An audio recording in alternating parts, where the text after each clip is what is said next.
All right, back at it. Office hours special edition today. Resilience during Hell Week. Right off the bat in the chat is my email in case anyone needs it. And if you did not receive the Hell Week guide that went out with a lot of the emails, I put that in there already as well. So you can download that. 6 pillars for forging unbreakable teams. We combine two into one. So we're just going to go over five, but we're going to hit all six for sure. So welcome to a special edition of Office Hours.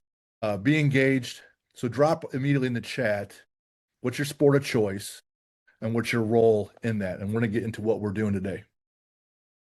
What are office hours? Tuesdays, Thursdays, 8 p.m. Eastern, live, no fluff, room with people who actually train the mental game. I've worked with Jeff a number of times now, and he continues to make an impact.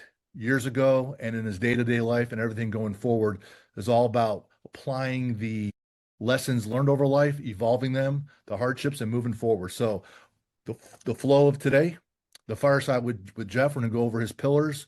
We're going to go over a playbook and how to bring this to your team, just like he uses. We're going to have Q&A, and then we're going to raffle. So make sure you stay until the end because we're going to raffle off 4 awesome things. Jeff's favorite book, my own book, 20 minutes one-on-one consultation with Jeff, and he runs Sangha Life. So I'm going to get your shirt size and send you one of his shirts. So we don't react to life. We play offense. We're always trying to build and evolve. So be intentional tonight. One of the things I like about our app, there's a whole section on being intentional. When you show up and you do the work in the weight room, when you're in the classroom, you're more present. So turn off your phones, close the tabs, get out a pen and paper, be present, write things down, close everything else out. Take at least one note on each section. One idea you'll act on this week. It's the commitment. It's the movement forward. Stay to the end. Go through the offer and the raffle. Both land at the close. And so, like I said, we're raffling off 20-minute one-on-one with Jeff, elite level consultant. His book, Gates of Fire, that he loves. My own book, which I love, but I'm probably the only one. And then his Sangha Life gear. So stay to the end. You gotta pay to play. So I love this picture of I took it right off the bat. It's from, I'm not sure what year that is, the SEAL swim, but he and I participated last year. I was there the last 2 years. I think Jeff's been there almost 5 or 6 years or 7 years that they've done it. I think this will be 7. Yeah. 2019 was the first year. For those who don't know, you start in New Jersey with an awesome ceremony, a run. You jump off a bridge, you swim to the Statue of Liberty, you do a bunch of push-ups and pull-ups, then you swim to Ellis Island, and then you swim again. You do another workout there, and you swim to Manhattan. You get your flags. You run to the World Trade Centers. How it's been the last several years. This year they're doing it all out and back with New Jersey, but it's 3 miles of swimming. Awesome time.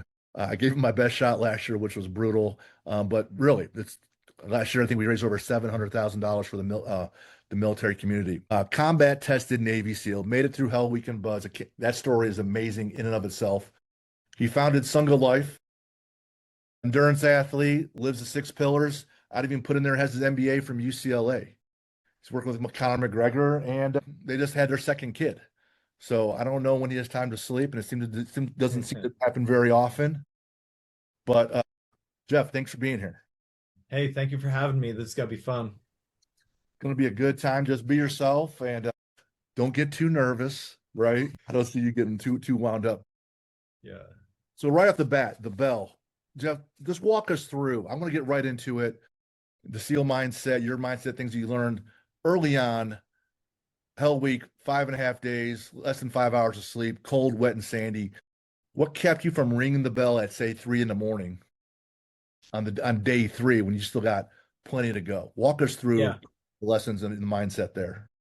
So I had 2 different experiences with Hell Week, and one, I was extremely sick. I'll go more into detail about it later, but I had VGE, which led to me having rhabdo, and I was basically surviving, like trying to survive. And I just had a mantra: I'm never out of the fight. It's part of the SEAL's creed. Another part is I will never quit. And I just kept saying this to myself, and thinking of my grandpa in Korea who had been shot in the chest and shrapnel in the neck on 2 different times, Purple Hearts, just got patched up and went back out to fight as a 20-year-old. He had it way worse than me, and he didn't quit. I didn't quit. So many people have done things so much harder than Hell Week because they didn't have a choice to to quit. And I basically I'm like, you don't have a choice. Then when I was actually healthy and I went back, I was focused on thriving. I wasn't focused on surviving, and that's where you want to be. You want to be so mentally tough that and sharp that you can train so hard that your body isn't in survival mode. You want to be in thrive mode, but things happen, injuries happen, illnesses happen, and sometimes you just have to go into survival mode. So you got to be able to do either one. Sometimes you're going to thrive, sometimes you're going to thrive, and then what you can never do is quit. One of the things I talk about, and you and I have been through this before, is making the one decision that takes all the other decisions away. So if you Yeah. decided at some point, I'm doing this, there's no, hey, I'm not getting out of bed. There's no, I'm not training today. There's no, I'm not taking my supplements. You said you made this commitment and this choice. Some people go back and they're still reliving those choices. Yeah. Right? They're Well, still continuing to make them day in and day out. How did you make that choice? And how did you just come up with the mantra, I'm always in the fight? yeah, I mean it's part of the SEAL creed, so it's something that is in front of us all the time, and that was just a line that really stood out to me. I think it stands out to a lot of SEALs and the guys that make it. But another thing I looked at was if you don't, like I started my second class of 253 guys and graduated with 26. And so it's like 10% chance of making it. But I realized if you don't quit, no matter what, you have a pretty good chance of actually making it.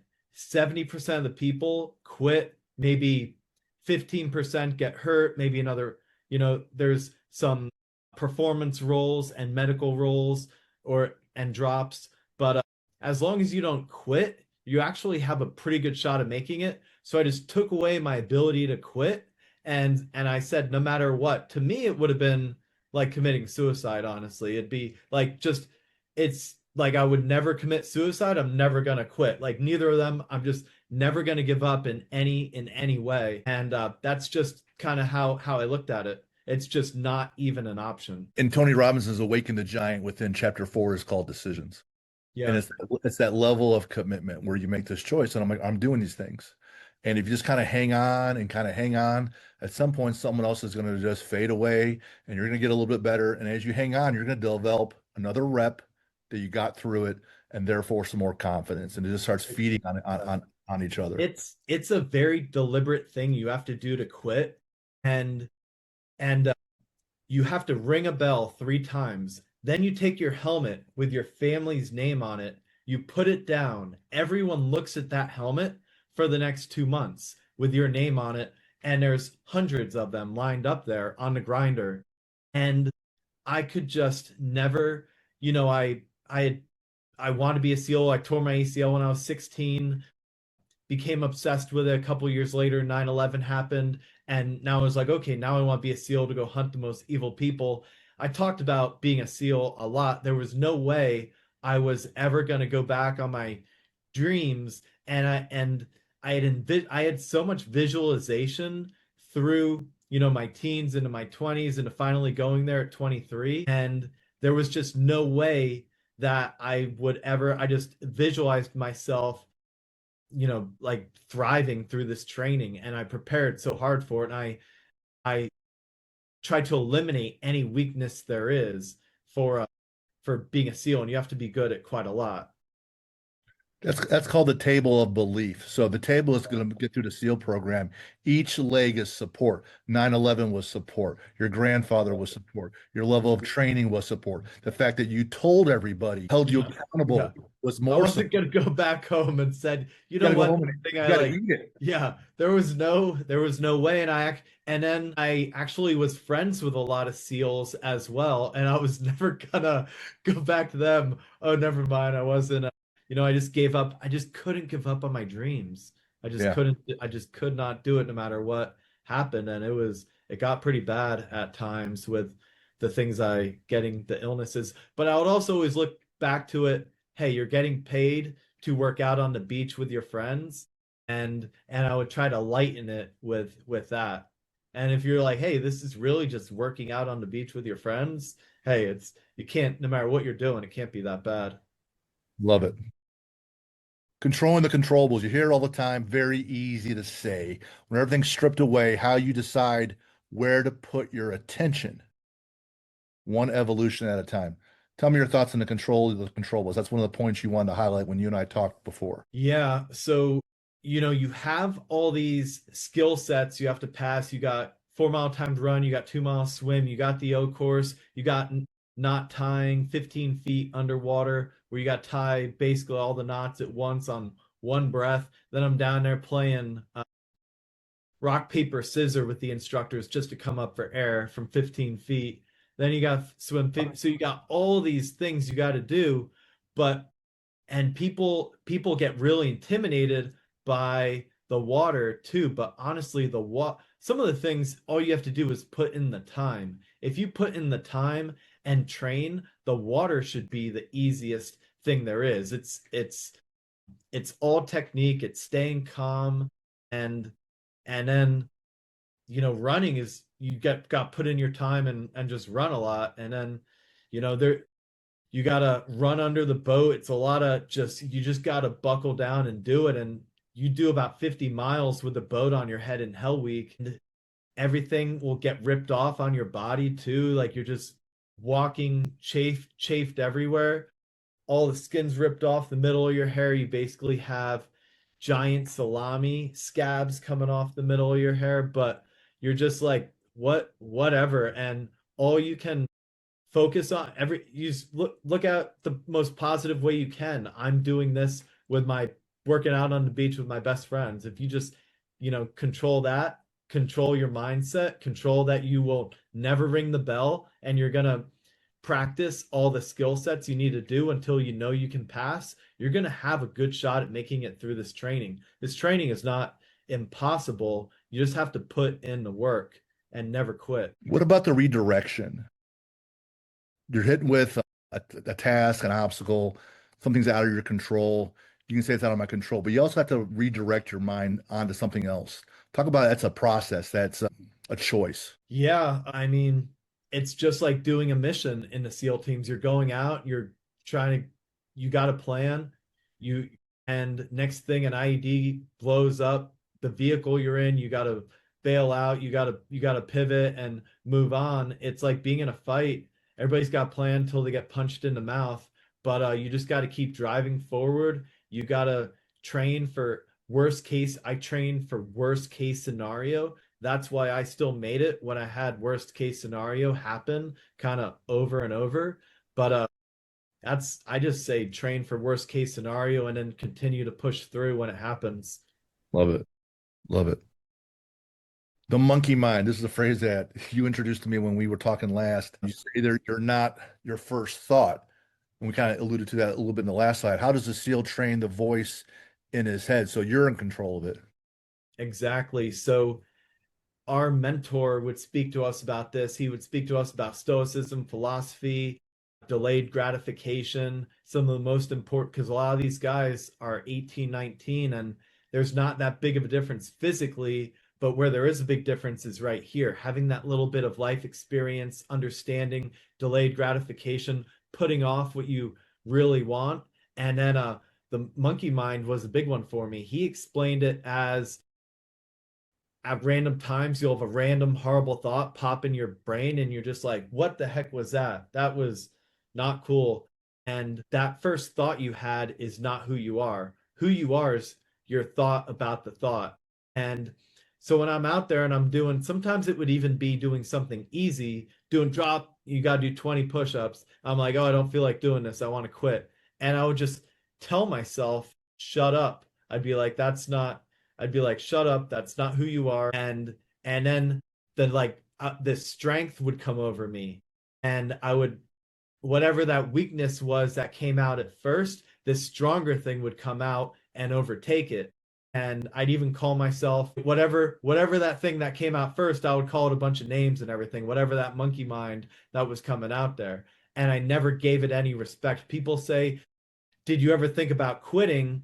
I'd have probably 10,000 thoughts that came in my mind. Oh, I should quit right now. But then immediately the real me came out and said, shut up. Like, so it's, if you and that's what you can control. You can't control some random thing that comes in your mind, but when you can control is how you react to it and what you think second.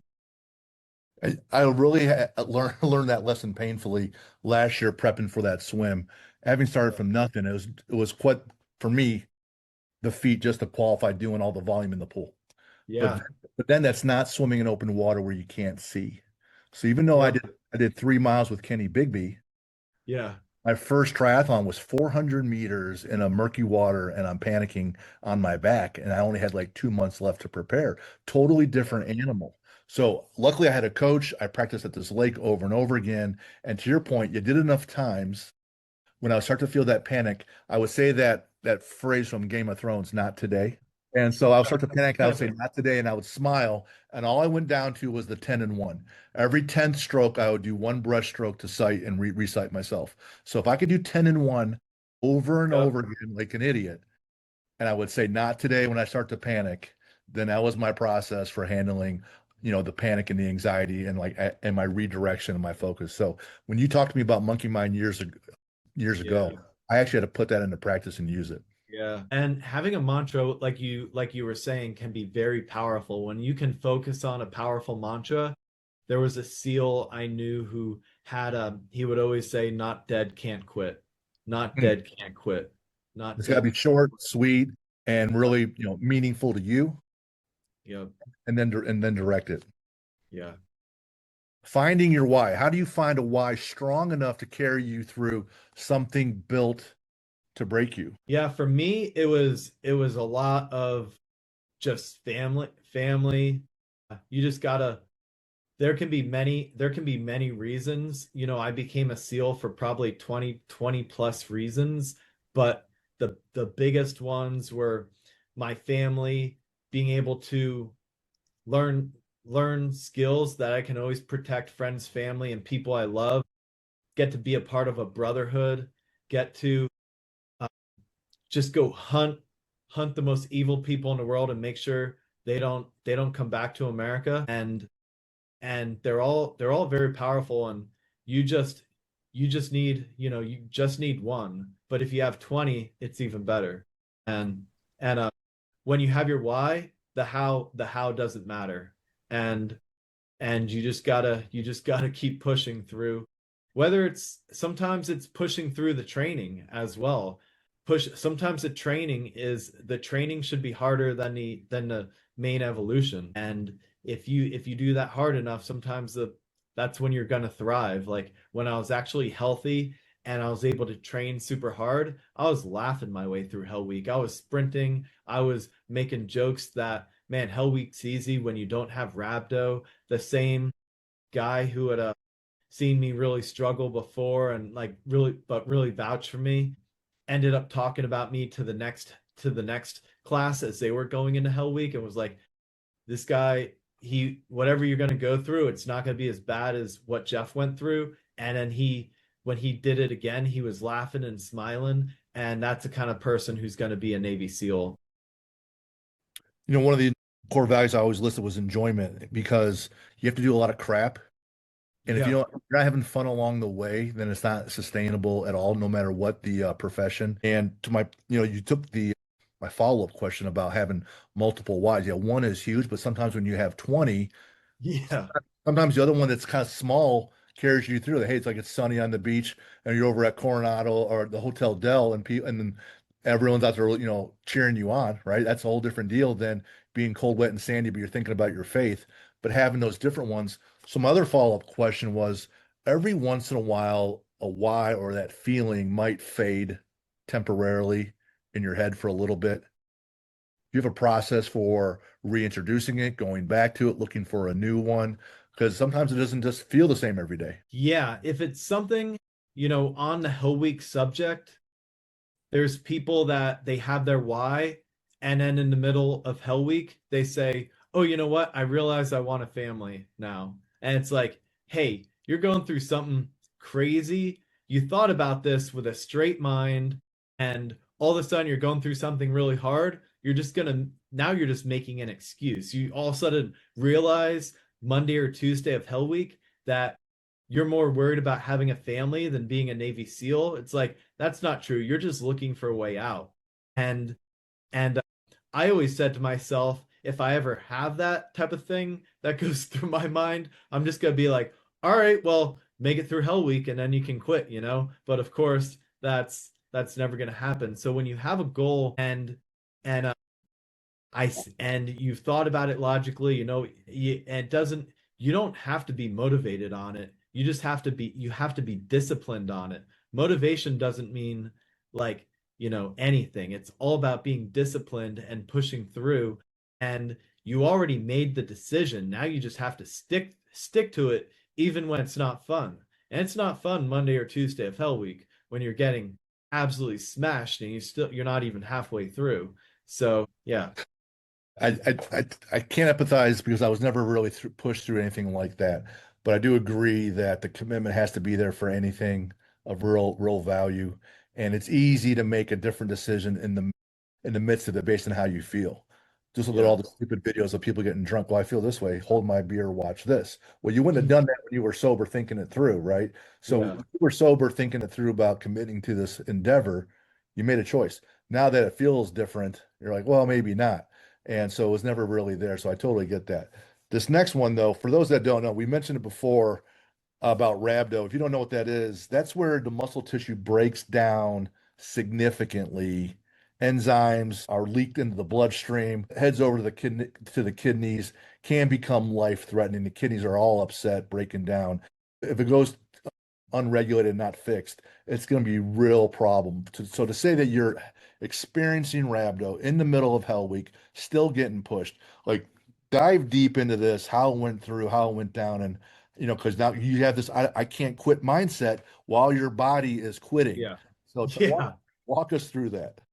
Yeah, my body was basically quitting. It actually started Friday before Hell Week. If people are familiar with San Diego and the Tijuana River, and they have a sewage treatment plant that doesn't treat any of the sewage, it just takes it and pumps it into the Pacific Ocean, and then the current brings it up to Coronado. So little did I know while I'm out there getting surf tortured, this is something they've dealt with since the 60s, and it's been a problem ever since. And they're actually trying to fix it now. They have the EPA and Pete Hegseth and everybody putting pressure on Mexico to actually fix it. But I got extremely ill. I got viral gastroenteritis. I couldn't even eat food for 2 days. I was just throwing up nonstop. I just took IVs. I finally was able to start getting getting some food down on Sunday. And then I'm like, yeah, I'm going in Hell Week. I don't care. I'm doing this.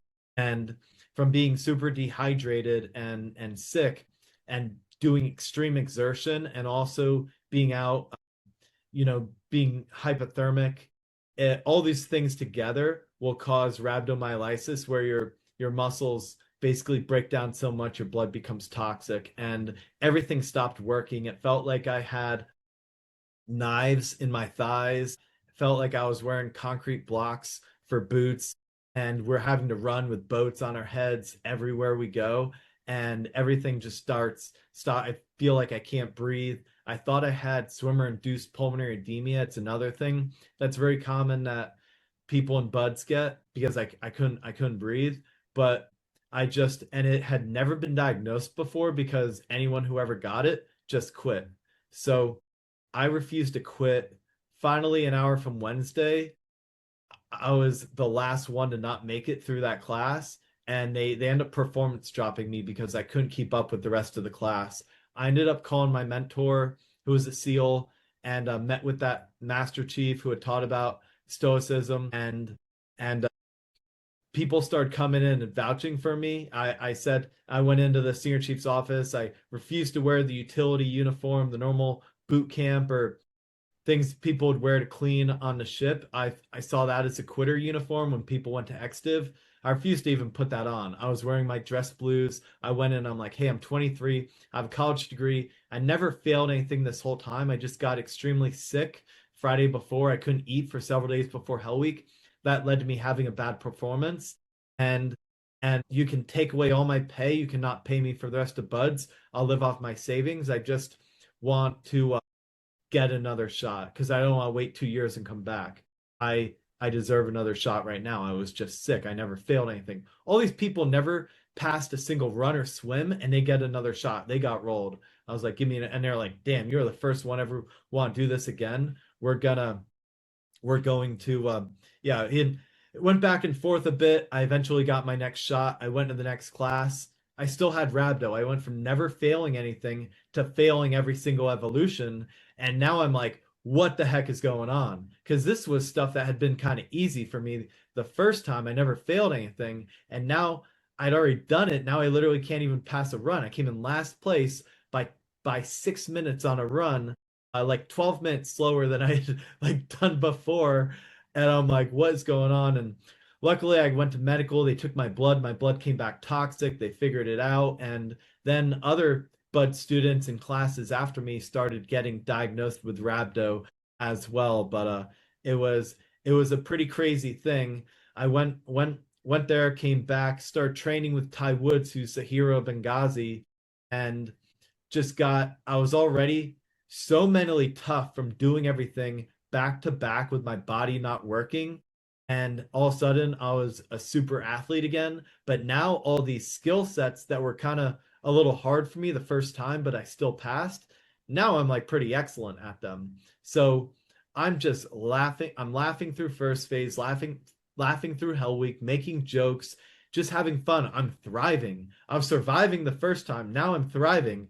It was a totally different experience. And then having probably having to do that back, it just made the rest of buds kind of easy and enjoyable because I had been so miserable doing doing doing it sick that I was just so happy to be there as well after having my dreams ripped away, something I'd been obsessed about for 7 8 years at this point. I guess I was 24 now, and I'd been obsessed with being a SEAL, and it'd been ripped away, and then I still conquered it. And looking back, what I thought was this thing that was horrible, being performance dropped, getting sick, having to do Hell Week again and again, ended up being the greatest gift in my whole life. Where every time I'm faced with something challenging, I just think I've been through so much worse. This is nothing. What are the lessons you're going to get out of this? And don't focus on the problem, focus on the solution.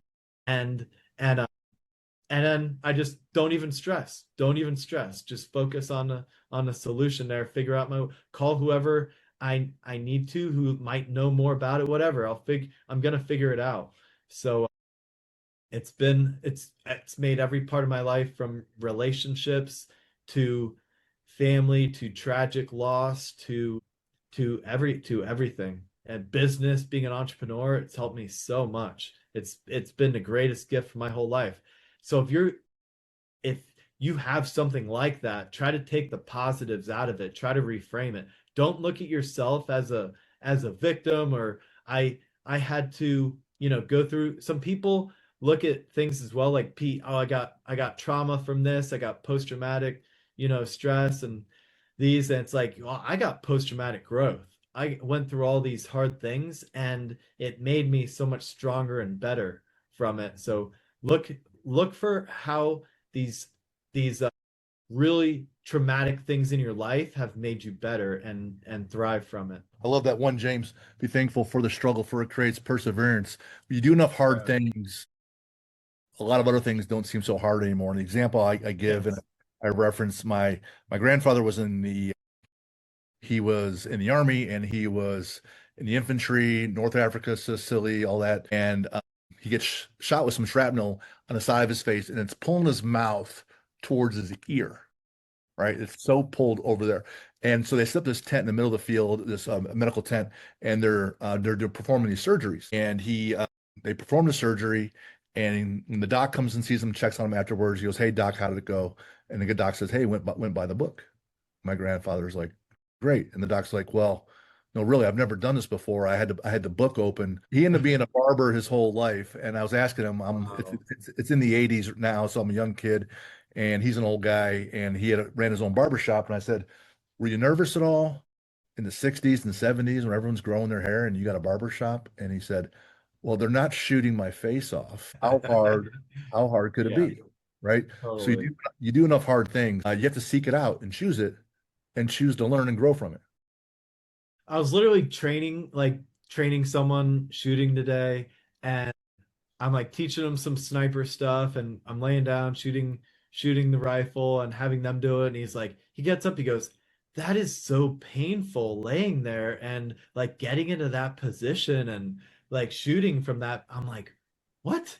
I'm like, "Well, I guess when you're used to running 50 miles with a boat on your head, laying there shooting a rifle isn't so painful, but I guess if you're in an office or a cushy couch or whatever, then and you gotta get down and shoot it." I go, everything's relative, you know. Yep.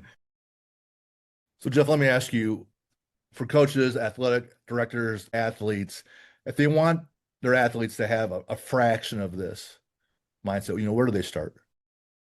Yeah, these things are all very trainable.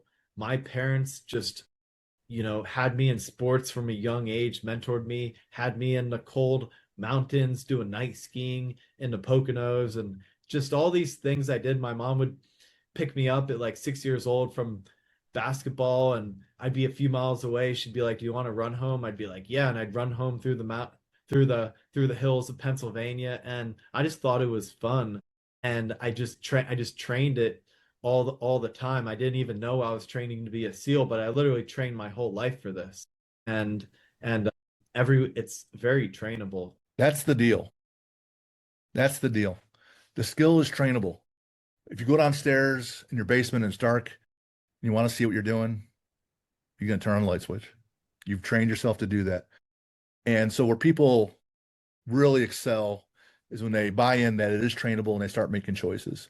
If they don't buy in, that's absolutely fine. That's still making a choice and they're training their brain one way or the other, some for improvement and some for regression. And it's not that the kids or some coaches don't want to. Everyone wants to be better when they're asked. They don't have a system, they don't have a plan in place. I believe, and this is one of the cruxes why we're doing this, and we're having this special office hours tonight with Jeff, knowing that the skill is trainable. I believe that we're so far away from where we really could be.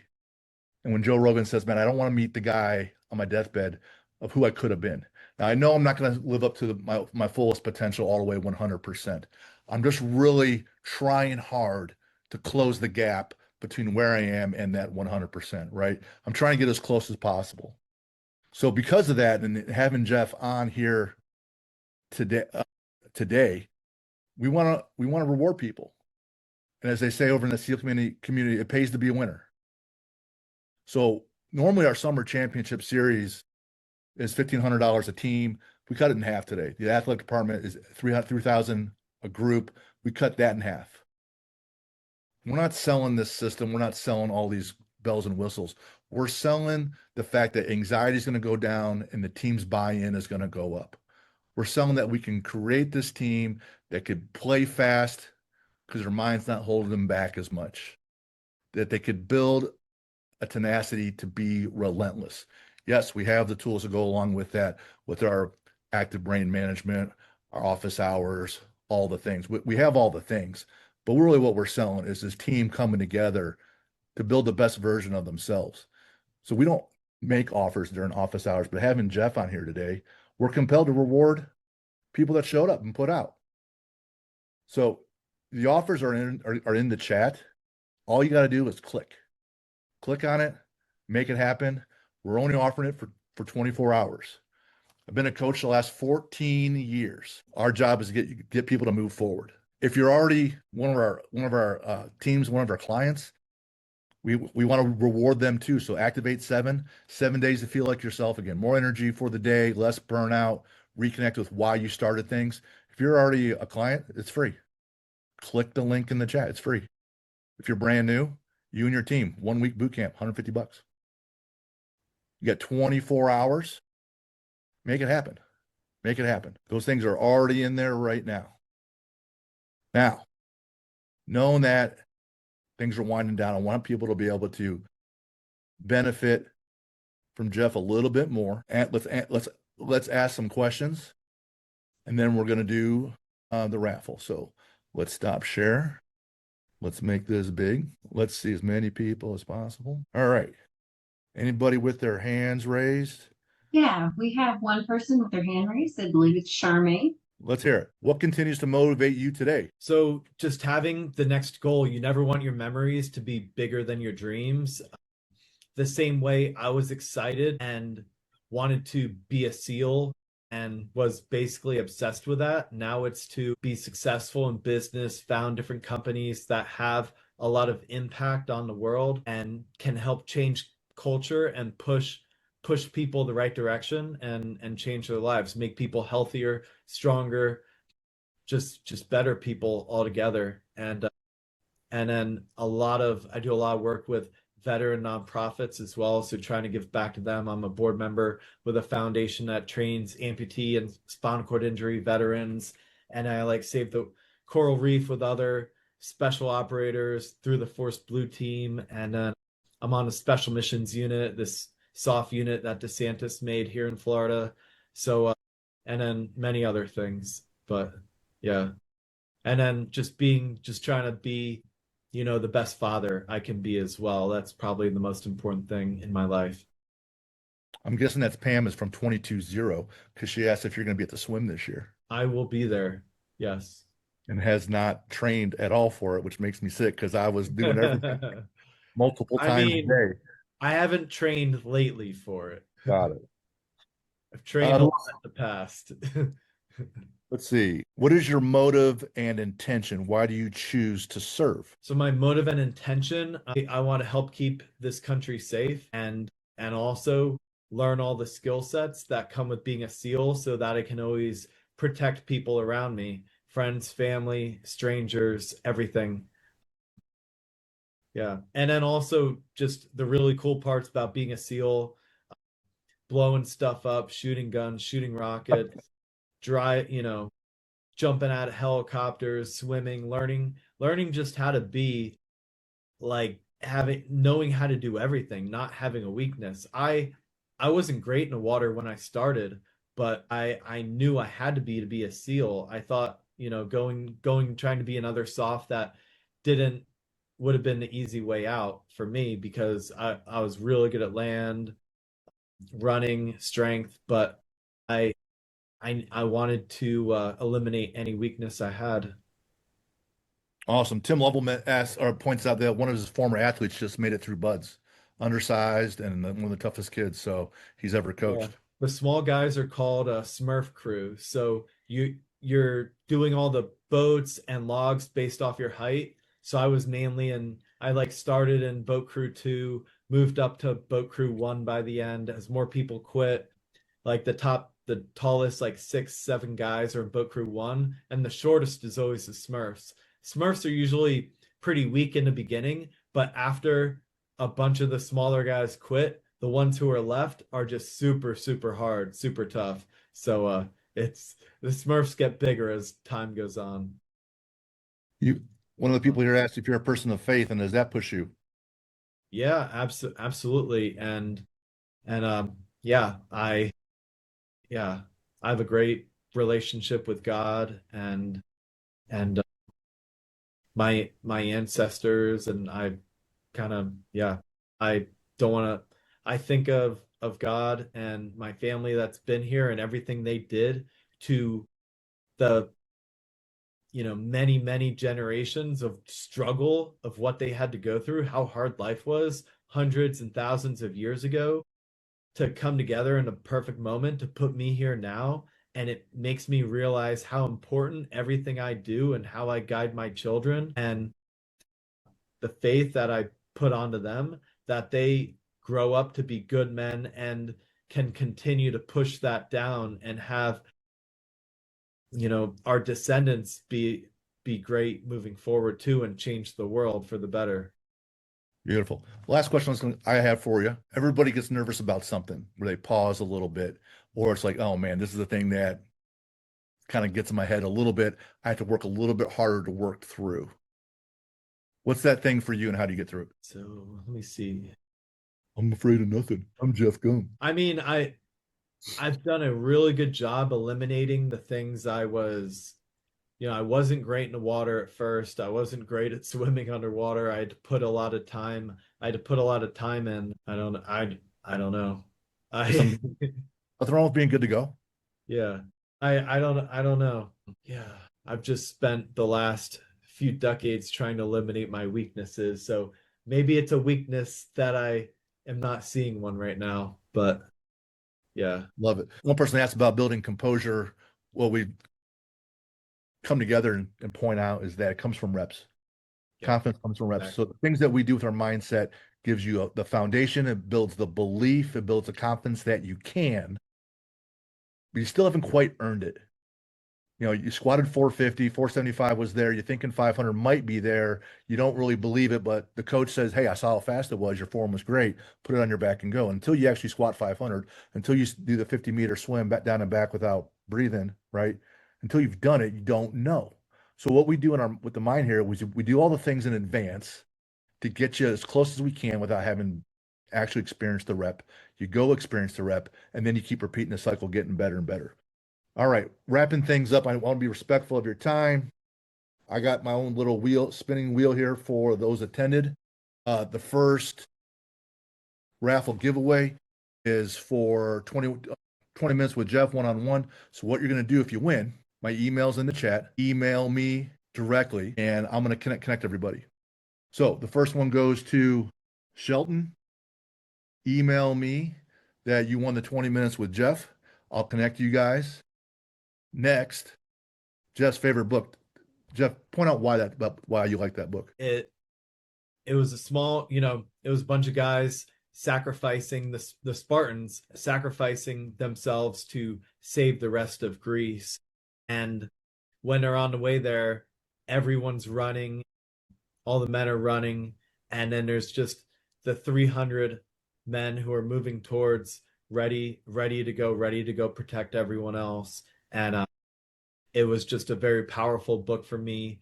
It would talk about Phobos, like being where Phobos, been a long time, but about being fearless and just going for it. And so yeah, I always loved it. It was very powerful, and the bravery that's displayed in there. And then I kind of became friends with Stephen Pressfield later on. So pretty cool. Awesome. That book goes to Chris Smith, PVO. I'm guessing that's positive vibes only. My book, it makes a great coaster, but 400 pages, all directional, authentic.